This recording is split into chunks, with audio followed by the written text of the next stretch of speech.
Hi hello ನಮಸ್ಕಾರ ಎಲ್ರಿಗೂ welcome back to my new vlog. ತುಂಬ ದಿನ ಆಗಿತ್ತು, ಆಲ್ಮೋಸ್ಟ್ ಒಂದು 10 ಡೇಸೇ ಆಗಿತ್ತು ನಾನು ವ್ಲಾಗ್ ಮಾಡ್ದಲೆ. ಏನಕ್ಕೆ ಅಂದರೆ ಸಖತ್ ಮಳೆ ಊರಲ್ಲಿ, ಗಾಳಿ ಮಳೆ. ಹಾಗಾಗಿ ನಾನು ವಿಡಿಯೋ ಮಾಡಿದ್ರು ಈವನ್ ಚಿಕ್ಕ ಚಿಕ್ಕ ಶಾರ್ಟ್ಸ್ ಕೂಡ ಅಪ್ಲೋಡ್ ಆಗೋಕ್ಕೆ ತುಂಬ ಟೈಮ್ ತೊಗೊಳ್ತಾ ಇತ್ತು. ಒಂದು 40 ಸೆಕೆಂಡ್ಸ್ ಇರೋ ಶಾರ್ಟ್ಸ್ ಕೂಡ 2 ಅವರ್ಸ್ 3 ಅವರ್ಸ್ ತೊಗೋತಾ ಇತ್ತು. ಇನ್ನು ವ್ಲಾಗ್ ಹೆಂಗೆ ನಾನು ಅಪ್ಲೋಡ್ ಮಾಡ್ಲಿಕ್ಕೆ ಕಷ್ಟ ಆಗತ್ತಲ್ವಾ. ಹಾಗಾಗಿ ನಾನು ವ್ಲಾಗ್ ಯಾವುದು ಮಾಡ್ತಾ ಇರಲಿಲ್ಲ. ಇವತ್ತು ಸ್ವಲ್ಪ ಮಳೆ ಬಿಟ್ಟಿದೆ, ಬಿಸಿಲಿದೆ, ಸ್ವಲ್ಪ ಲೈಟಾಗಿ ಬಿಸಿಲು ಬರ್ತಾ ಇದೆ. ಹಾಗಾಗಿ ನೋಡೋಣ ವ್ಲಾಗ್ ಮಾಡೋಣ ಅನ್ಕೊಂಡು ಸ್ಟಾರ್ಟ್ ಮಾಡಿದೆ. ಇವತ್ತೇನಂದ್ರೆ ಕ್ಲೀನಿಂಗ್ ಡೇ. ನಮ್ಮಮ್ಮ ಫುಲ್ ಮನೆಯೆಲ್ಲ ಕ್ಲೀನ್ ಮಾಡ್ತಿದ್ದಾರೆ, ಸ್ವಲ್ಪ ಬಿಸಿಲಿರೋದ್ರಿಂದ ಅವ್ರ ಜೊತೆಗೆ ನಾನು ಒಂದು ಸ್ವಲ್ಪ ಹೆಲ್ಪ್ ಮಾಡೋಣ ಅಂತ ಮಾಡ್ತಾ ಇದ್ದೀನಿ. ನಮ್ಮಮ್ಮ ಆ ಕಡೆ ಸೈಡ್ ಕ್ಲೀನ್ ಮಾಡ್ತಾ ಇದ್ದಾರೆ, ಬನ್ನಿ ತೋರಿಸ್ತೀನಿ. ನಮ್ಮಮ್ಮ ಎಲ್ಲ ಉಜ್ಜಿ ಇಡ್ತಾ ಇದೆ. ಏನಕ್ಕಮ್ಮ ಗೋಡೆ ಎಲ್ಲ ಉಜ್ತಾ ಇದೆಯಾ? ಸುಗ್ಗಿ ಹಬ್ಬನ? ಅಲ್ಲ, ನಮ್ಮೂರ್ ಕಡೆ ಸುಗ್ಗಿ ಹಬ್ಬ ಅಂತ ಮಾಡ್ತಾರ ಆಯ್ತಾ. ಸುಗ್ಗಿ ಹಬ್ಬ ಆದ್ರೆ ಹಿಂಗೆ ಗೋಡೆ ಗಿಡ ಎಲ್ಲ ಉಜ್ಜೋದು. ನಮ್ಮ ಅಮ್ಮಂಗ್ ಮಾಡಕ್ ಕೆಲ್ಸ ಇಲ್ಲ, ಬಿಸಿಲು ಬಂತು ಅಂದ ತಕ್ಷಣ ಉಜ್ಜಕ್ ಶುರು ಮಾಡ್ಬಿಡ್ದು ಅದ್ಲಾಗೆ. ಏನು ಮಳೆಗೆ ಏನಾಗಿದೆ? ಅದಕ್ಕೆ ಉಜ್ತಾ ಇದ್ಯಾ? ಇವತ್ತು ಆಕ್ಚುಲಿ ನಮ್ಮನೇಲಿ ತಿಂಡಿ ನೀರ್ ದೋಸೆ ಆಯ್ತಾ. ನೀರ್ ದೋಸೆ ಆಗಿದ್ದ ದಿನ ಸ್ಟವ್ ಯಾವ ಪರಿಸ್ಥಿತಿಲಿ ಇರುತ್ತೆ ಅಂತ ಮಾಡಿದವ್ರಿಗೆ ಗೊತ್ತಿರುತ್ತೆ. ಅದನ್ನ ಇವಾಗೆಲ್ಲ ಕ್ಲೀನ್ ಮಾಡಬೇಕು. ನಾವು 75% ಸಾರಿ ಅಮ್ಮಂದಿ 75% ಮಾಡಿದ್ರೆ ನಾವು ಒಂದು 25% ಹೆಲ್ಪ್ ಮಾಡ್ಕೊಳ್ತೀವಿ ಅಷ್ಟೇ. ಅದಕ್ಕೆ ಅಲ್ವಾ ಅಮ್ಮ ಅನ್ನೋದು. ಏಕಾಕ್ಷ ಇಲ್ಲ, ಏಕಾಕ್ಷ ಆಕ್ಚುಲಿ ನಮ್ಮಪ್ಪ ಮೂಡಿಗೆರೆಗೆ ಹೋಗಿದ್ದಾರೆ. ಹಂಗಾಗಿ ಅವ್ರ ಜೊತೆಗೆ ನಮ್ಮಪ್ಪ ಮೂಡಿಗೆರೆಗಾರ ಹೋಗ್ಲಿ ಮಡ್ರಾಸ್ಗಾರ ಹೋಗ್ಲಿ ಅವನ್ ಬಾಲ ಇರ್ಲೇಬೇಕು. ಅವನು ಬರ್ತೀನಿ ಅನ್ನೋದು ಬಿಡಲ್ಲ, ನಮ್ಮಪ್ಪ ಕರ್ಕೊಂಡು ಹೋಗೋದು ಬಿಡಲ್ಲ. ಹಂಗಾಗಿ ಅವನು ಇಲ್ಲ. ಹಂಗಾಗಿ ಮನೆಯೆಲ್ಲ ಸ್ವಲ್ಪ ಕ್ಲೀನ್ ಮಾಡ್ಕೊಳ್ಳೋಣ ಅಂತ ಮಾಡ್ತಾ ಇದ್ದೀವಿ. ಎಲ್ಲ ಕ್ಲೀನ್ ಆದ್ಮೇಲೆ ತೋರಿಸ್ತೀನಿ ಆಯ್ತಾ, ಹೆಂಗ್ ನೀಟಾಗಿ ಮಾಡಿದ್ದೀನಿ ಅಂತ.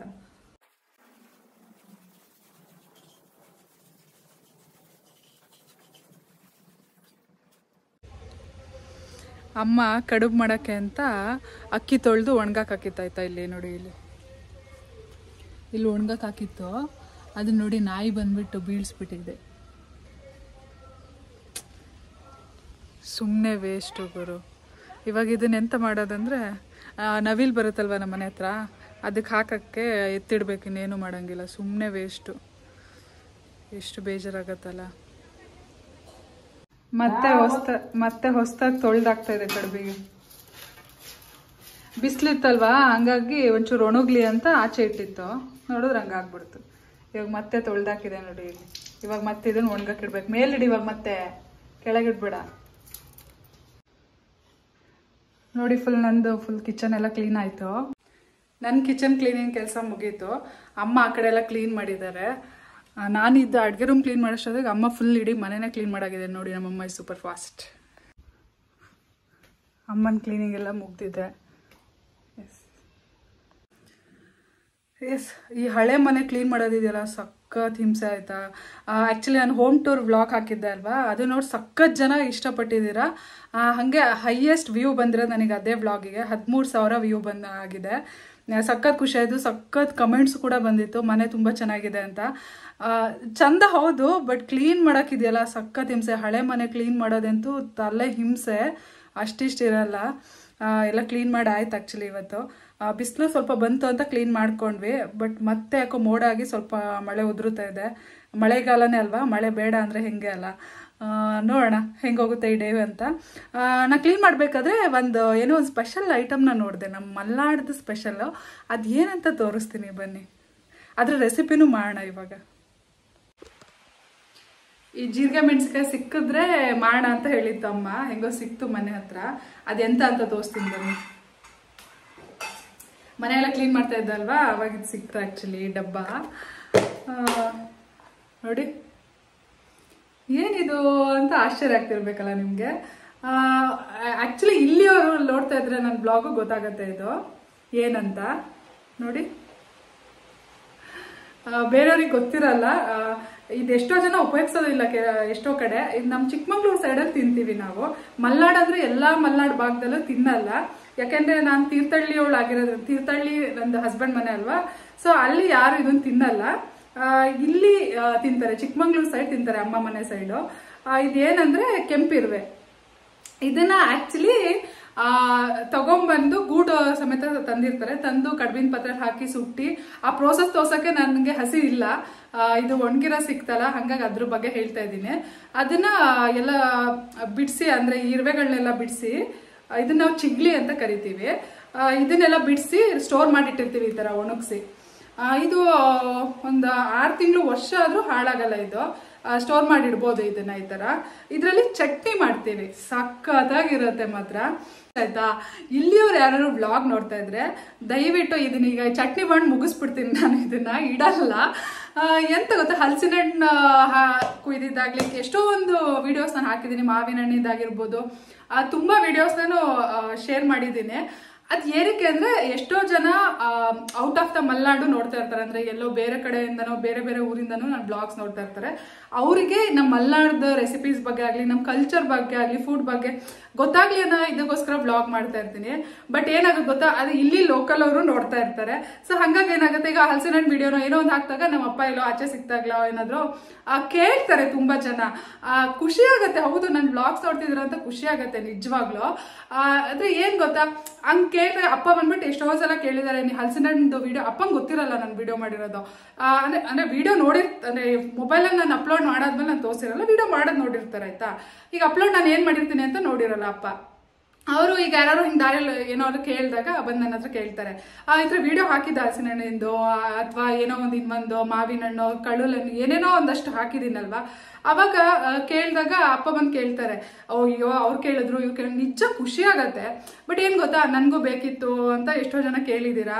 ಈಗ ಜೇನುತುಪ್ಪನೇ ಆಗಿರ್ಬೋದು ಹಾಕ್ದಾಗ್ಲೂ ನಂಗೆ ಸುಮಾರು ಜನ ಕೇಳಿದೀರಾ ನಂಗೂ ಬೇಕಿತ್ತು ಅಂತ. ಸಿಕ್ಕಿದ್ರೆ ನಿಜ ಕೊಡ್ಬೋದು.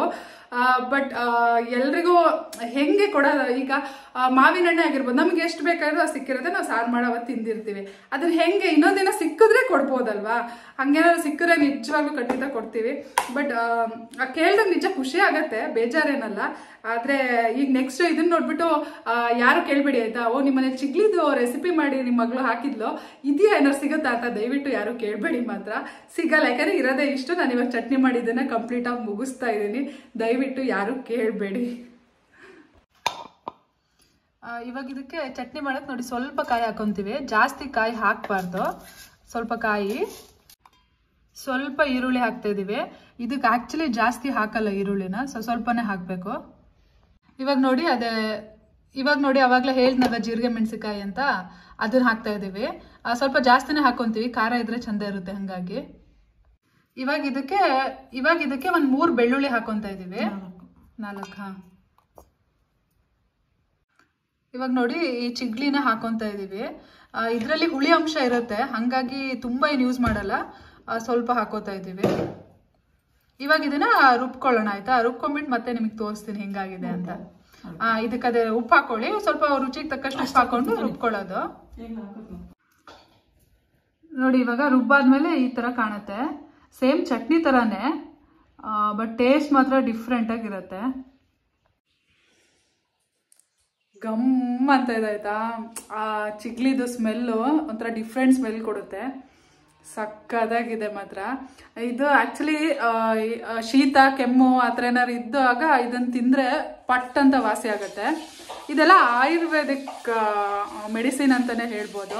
ಈಗ ನಮ್ಮ ಅಪ್ಪ ನಮ್ಮ ತಾತ ಎಲ್ಲ ಅಷ್ಟು ಸ್ಟ್ರಾಂಗ್. ನಮ್ಮ ತಾತ ಆಕ್ಚುಲಿ 95 ಇಯರ್ಸ್ ಏನೋ ಇದ್ರು, ಅಂದ್ರೆ ಅಷ್ಟು ಸ್ಟ್ರಾಂಗ್ ಆಗಿ ಒಂದು ಶುಗರ್ BP ಇಲ್ದಲೆ ಇದ್ದಾರೆ ಇದ್ರು ಅಂದ್ರೆ ಇದೆಲ್ಲ ತಿಂದೇನೆ. ಸಕ್ಕದಾಗಿದೆ ಮಾತ್ರ, ಸ್ಮೆಲ್ ಮಾತ್ರ. ಆಹಾ, ಟೇಸ್ಟ್ ಮಾಡಿ ನೋಡೋಣ ಬನ್ನಿ. ಇದು ಆಕ್ಚುಲಿ ರೊಟ್ಟಿಗೆ ತುಂಬಾನೇ ಚೆನ್ನಾಗಿರುತ್ತೆ, ಅಕ್ಕಿ ರೊಟ್ಟಿಗೆ. ನಾನಿಲ್ಲಿ ನೀರ್ ದೋಸೆ ಮಾಡಿದ್ವಿ ಇವತ್ತು ನಮ್ಮ ಮನೇಲಿ, ಹಂಗಾಗಿ ನೀರ್ ದೋಸೆಗೆ ತೋರಿಸ್ತಾ ಇದ್ದೀನಿ ಹೆಂಗಿದೆ ಟೇಸ್ಟ್ ಅಂತ. ನೋಡೋಣ ಬನ್ನಿ. ಚೆನ್ನಾಗಿರುತ್ತೆ ಆಕ್ಚುಲಿ,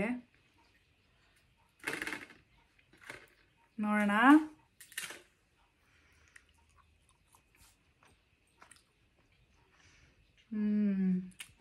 ಸಕ್ಕತ್ತಾಗಿದೆ. ನಿಮಗೂ ಎಲ್ಲಾದರೂ ಸಿಕ್ಕಿದ್ರೆ ಟ್ರೈ ಮಾಡಿ ನೋಡಿ ಆಯ್ತಾ. ಓಕೆ, ಈ ವ್ಲಾಗ್ನ ಇಲ್ಲಿಗೆ ಎಂಡ್ ಮಾಡ್ತಾ ಇದ್ದೀನಿ. ಮತ್ತೆ ನಿಮಗೆ ನೆಕ್ಸ್ಟ್ ವ್ಲಾಗಲ್ಲಿ ಸಿಗ್ತೀನಿ. ಬಾಯ್. ಯಾರ್ಯಾರು ನನ್ನ ಚಾನಲ್ನ ಸಬ್ಸ್ಕ್ರೈಬ್ ಮಾಡಿಲ್ಲ ಪ್ಲೀಸ್ ಸಬ್ಸ್ಕ್ರೈಬ್ ಮಾಡ್ಕೊಳ್ಳಿ ಆಯ್ತಾ. ಬಾಯ್.